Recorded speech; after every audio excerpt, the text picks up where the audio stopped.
Well, a quite incredible speech from the Vice President of America, J.D. Vance, that predictably many on the left have given a emotional response to. I've seen very little substantive sort of tackling of the actual issues, the points that the Vice President raised. We saw J.D. Vance give warnings when it comes to free speech, when it comes to democracy.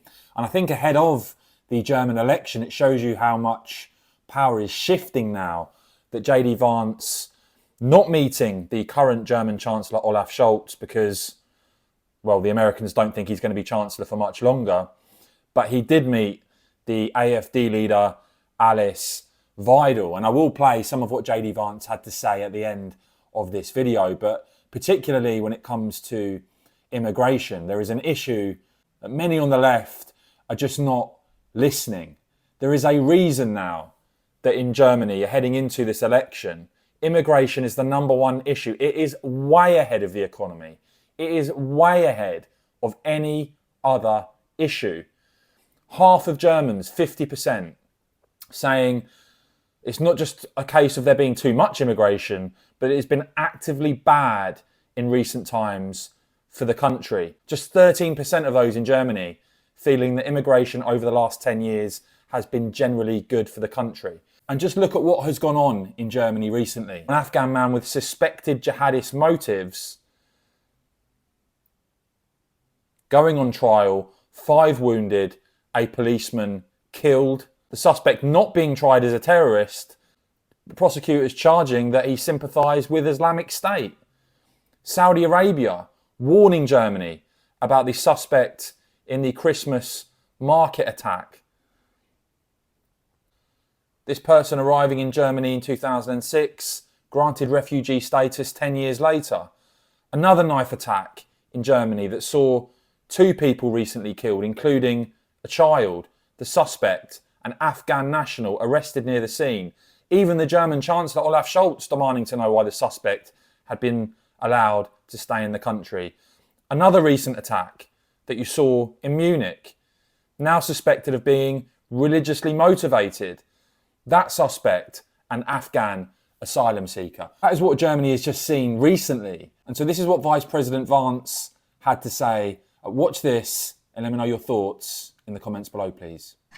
And of all the pressing challenges that the nations represented here face, I believe there is nothing more urgent than mass migration. Today, almost 1 in 5 people living in this country moved here from abroad. That is, of course, an all-time high. It's a similar number, by the way, in the United States, also an all-time high. The number of immigrants who entered the EU from non-EU countries doubled between 2021 and 2022 alone, and of course, it's gotten much higher since. And we know this situation, it didn't materialize in a vacuum. It's the result of a series of conscious decisions made by politicians all over the continent and others across the world over the span of a decade. We saw the horrors wrought by these decisions yesterday in this very city. And of course, I can't bring it up again without thinking about the terrible victims who had a beautiful winter day in Munich ruined. Our thoughts and prayers are with them and will remain with them. But why did this happen in the first place? It's a terrible story, but it's one we've heard way too many times in Europe and unfortunately too many times in the United States as well. An asylum seeker, often a young man in his mid-20s, already known to police, rams a car into a crowd and shatters a community. How many times must we suffer these appalling setbacks before we change course and take our shared civilization in a new direction? No voter on this continent went to the ballot box to open the floodgates to millions of unvetted immigrants. But you know what they did vote for? In England, they voted for Brexit, and agree or disagree, they voted for it. And more all over Europe, they're voting for political leaders who promise to put an end to out-of-control migration.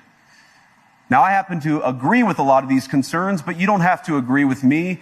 I just think that people care about their homes. They care about their dreams.